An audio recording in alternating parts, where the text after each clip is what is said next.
Hello, Jay Barino here. Welcome back. It's UEDAIP, created by Nekron.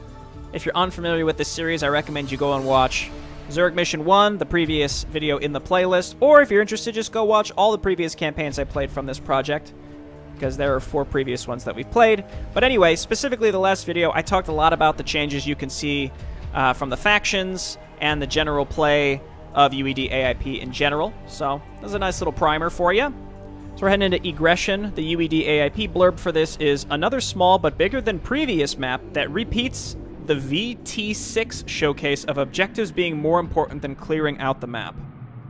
So vT6 was NORAD 2, I think, and that one was, don't kill the Zerg, just get to the beacon.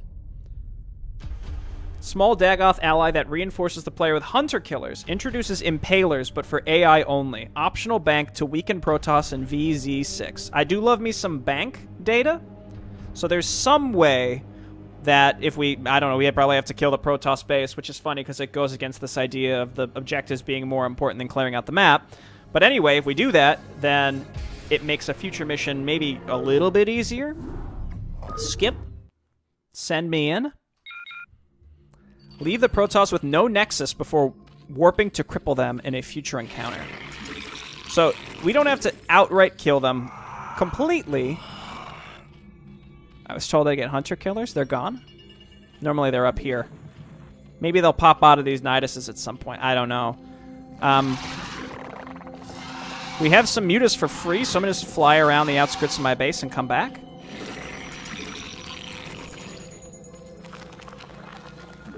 I do like, if you already start with sunken colonies, okay, hello. If you already start with sunken colonies, oh, I saw those shuttles. Dude, what are they doing? They're trying to kill Dagoth. Alright. Well, hey, we got a nice little view of the things that are going on around my base. We talked about the Zerg and the Terran changes last time. I'll be honest, the main thing with Protoss that I can think of, the only thing with Protoss that I can think of, is scouts are better. That's it. That's all I could think of. Like, I'm sure, I don't know if they have any, like, lower tier changes. I love how your ally will start moving out across the map, too. I'm inclined to maybe make some Zerglings to go and sit by this expansion to hold it so that I can take it, and then it'll also deny the enemy from getting it as well.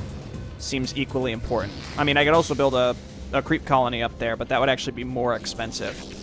So denying enemy expansions is actually a really important thing to UEDAIP.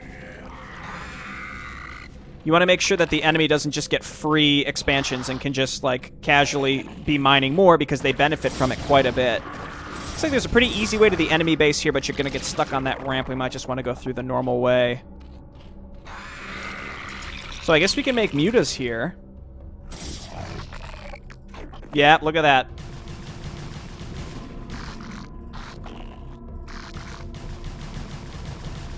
Dude, we fooled the Zealot and he was confused and it all worked out. All forces are under attack. Never mind there. Oh, we got him to cancel it. Get out of there. They might rebuild it. I don't know. Again, these are all things that may or may not happen.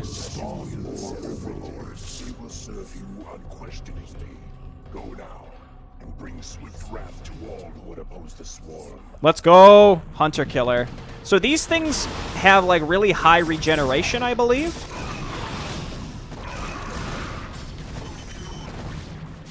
Still waiting on extractors. Still waiting on this round of overlords. I mean, we don't have, like, a ton of stuff here, but Dagoth's doing a good job. All forces are under attack. Okay. Oh, yeah, idle workers is something I really like, too, in this campaign. Now our overlords were slow. Why were they fast originally? I'm going to send these Zerglings back up here to see if they rebuilt this. If we want to take that, it's going to require a lot of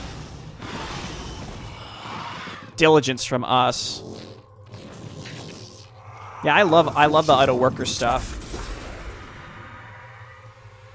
Okay, they're not rebuilding it. They just got some zealots here, so there you go. You get 1 Zergling for that. That was worth the scout just to see that they weren't retaking that. Get Zergling speed, though, I think is very important. Hydras don't cost that much gas, so I still think it's probably worth slamming some out with my initial gas. I don't know how I don't really know what the most effective things to build against Protoss are, though, with what's been rekeyed. It looks like Dragoons attack a lot faster. In fact, they might shoot twice as fast and do half as much damage, from what I can tell. That actually might be what's going on here.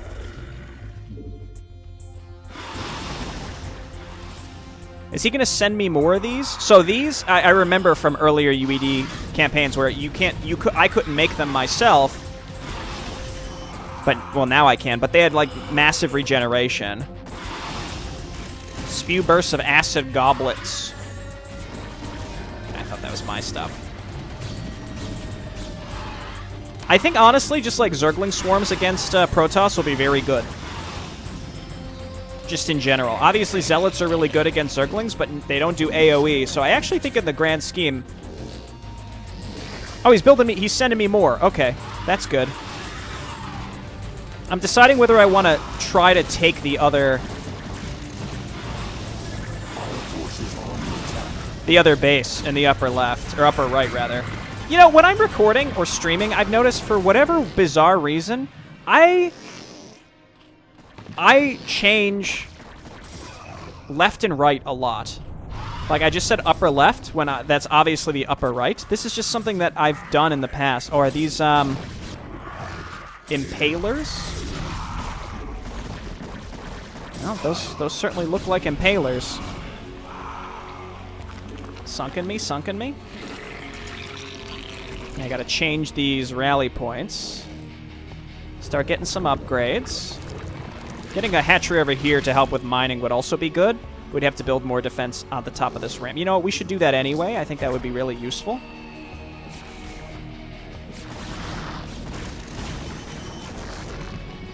I wonder how many hunter killers he builds for me. That guy probably got stuck. So the pressure that the enemy's putting on us almost feels less than the previous map, though we also, again, denying that expansion drastically changes how these maps turn out, interestingly enough. Let's put that there. So it's something where, like, you'd almost never really know how crazy a map could even get. Dude, he's killing it. Every little bit that you take out, man. I mean, I could send Zerglings up that side and help them out.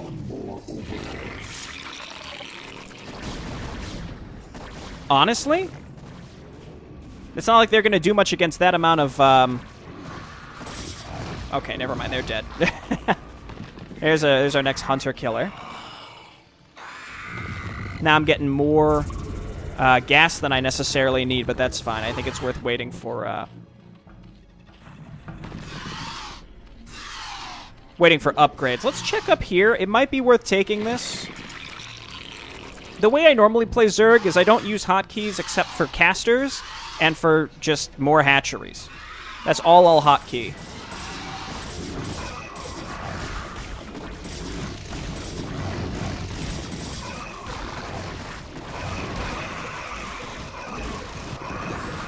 No, you gotta actually hit the Reaver.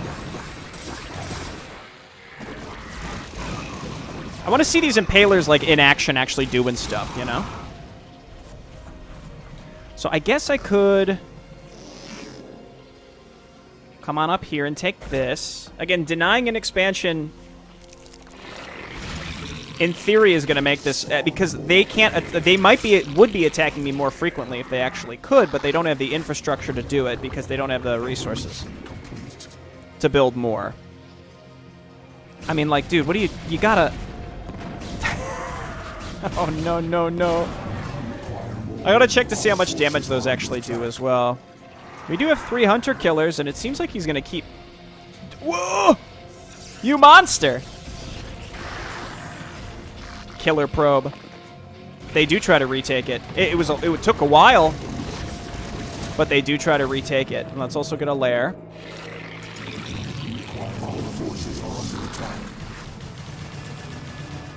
Got him to cancel it again. I think if you get them to cancel it, they might try to retake it, but if you let it finish and then rebuild it, or if you let it finish and then destroy it, I should say, not rebuild it, then it actually, they won't try to retake it again after that. I don't know. It can vary. These mutas are still alive, too. Let's move in and take this middle section. I'm a little afraid to think about actually attacking the Protoss base, but there was the... Yeah, leave the Protoss without a Nexus. I wonder if, like, you'd also have to destroy that to make sure they couldn't retake it. Our forces are under attack.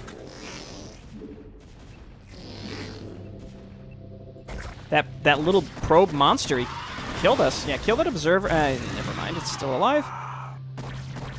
But my thought was, kill the probe. Or the observer, rather. That way the impalers can actually get in there and do something. Keep making me hunter killers, buddy. I'll actually attack with this one and see if it'll actually do anything. Looks like no.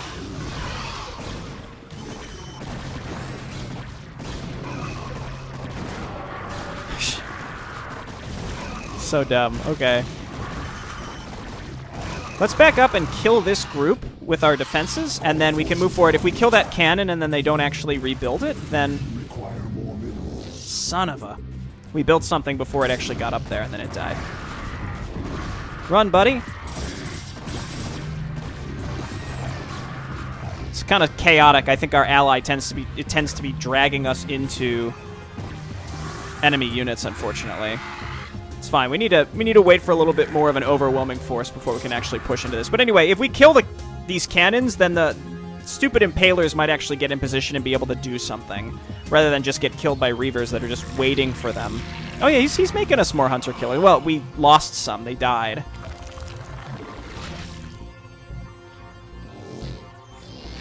I mean, I don't even have this close to fully saturated, so it's kind of funny for me to want to take this at all up here, but, you know, why not? Go get him, buddy.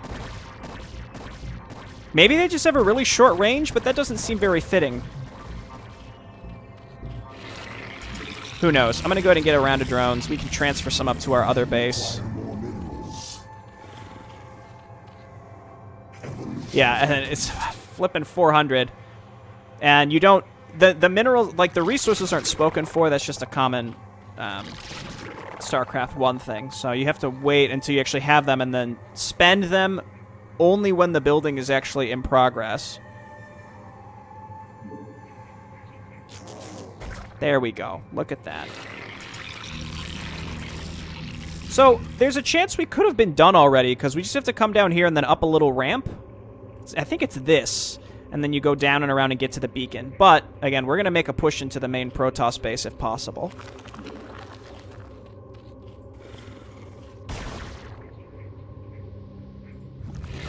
Was that a... Oh, yeah, look at that. Impaler set up there. Let's see. Missile attacks.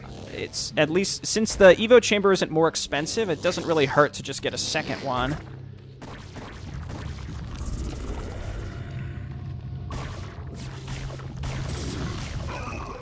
I say, if Dagoth helps me out here, so how much do you do? 40 plus 4 explosive. Is that the same as... Yeah, that's the same as the Sunken Colony, but it also benefits from upgrades.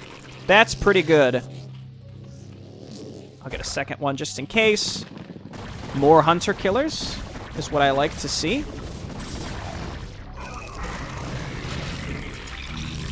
I think we just want to make a bunch of Zerglings to sort of screen our attack forces as they're making their way in.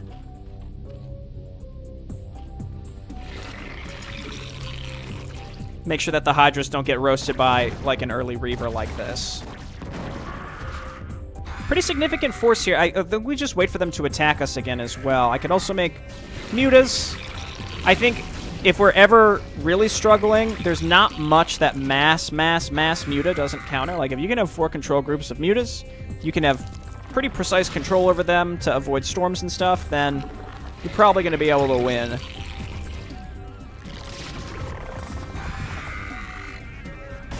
There you go. These are pretty cool. I like these. Again, I would look forward to be able to use them myself. No problem. And then apparently these regen a little bit faster. So here's what we do. We can just save. and attack into this central area, and then try and get down to the next central area that's like a little bit closer. Faster burrowed unit and sunken colony regen. Send them.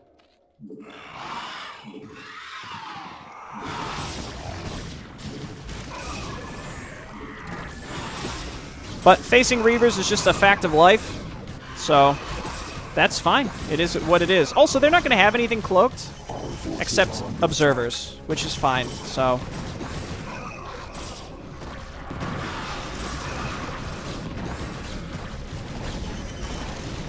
I think Reavers are just... I think they're exactly the same. I was concerned that maybe Reavers would be, like, somehow better.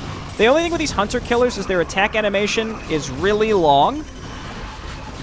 Like, so you have to... If you want to try to micro them at all, you've got to keep moving back.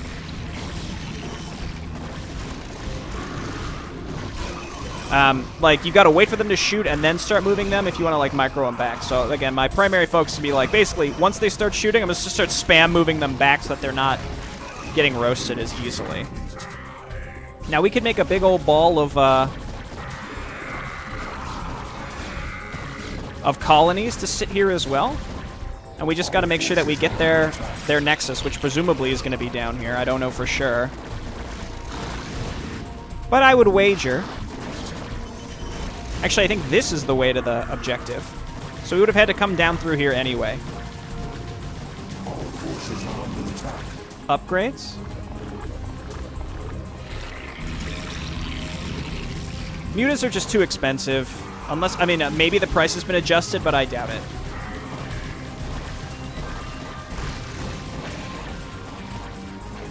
We can at least look to see... Weird little Protoss encampment here. There's a very small chance the Protoss are out of money, because it doesn't seem like they're reinforcing with anything. Nope.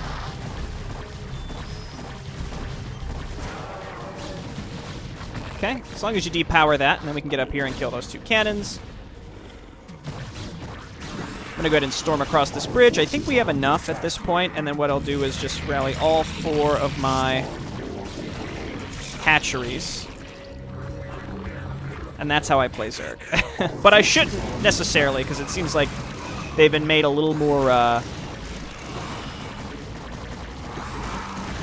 or less throwaway. Like, their units are, like, Zerglings you can still throw away, but, like, the Hydras are more expensive, so it's like, you probably shouldn't just throw them away for free.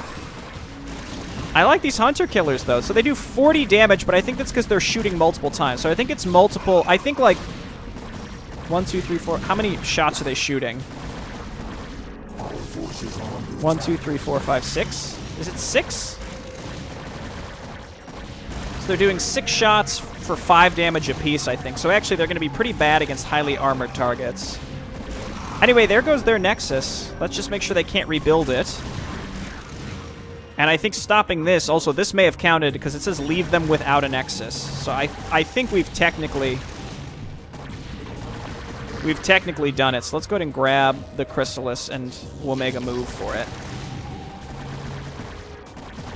Hey, this is one where, like, you probably could complete it in about 10 minutes and it took us about 20 because we decided to build a large enough force to get up here. Though, honestly, the hardest part was getting through these. So as you can see, like, it's not astronomically difficult, but it will get very difficult for sure.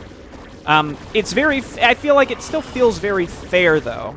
I think the worst part when it might not feel fair is when the enemy will attack you through the fog of war, not knowing you have an expansion somewhere, but just sort of magically knows and will attack you. Like, but that's just like classic StarCraft randomness. Like, you don't know where they're going to attack you from, so they just sort of pop up out of nowhere and say, like, oh, you took this expansion. There's no way I could have known because I never had vision on that area, but, you know, here's an army of 100 supply that's going to wipe it out. There's no way you could have had your army in position. Well, I mean, I guess you could, but then you couldn't have been doing anything else with it, etc., etc.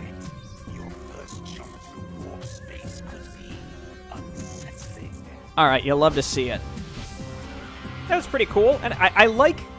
One thing Nekron had told me as well, because I had complained in the past, and like, a lot of this bank data has effects on things that the player would never even necessarily know about. So adding a bonus objective to say, like, destroy the Protoss Nexus if you want. Helps a lot to know that, hey, if I do something, it might actually have an effect on something later.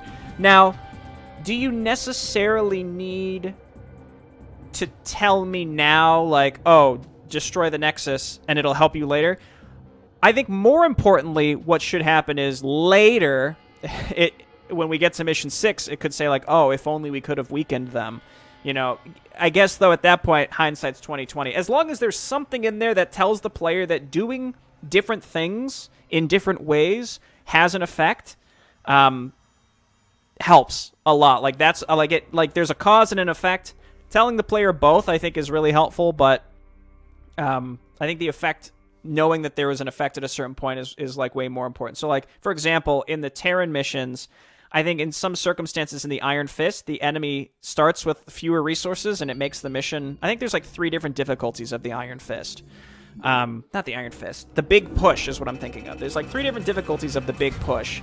But from the player perspective, if you didn't know that there were different difficulties, you would have no clue that anything you've done in the past matters at all on the Big Push. So I think by adding the bonus objectives, that's one way to remediate that and let the player know, like, hey, again, do things differently and maybe you'll have a good outcome. And in some cases, you might actually have a bad outcome. Like, if you use science vessels to dematrix a dropship to drop the psi emitter on the trump card, just right on the beacon, and you speedrun it, then you actually make the enemy harder on the Big Push. Like, I think that's pretty clever. So there's both positives and negatives with the bank data. But that's what I like. I think campaigns can benefit a lot from using bank data.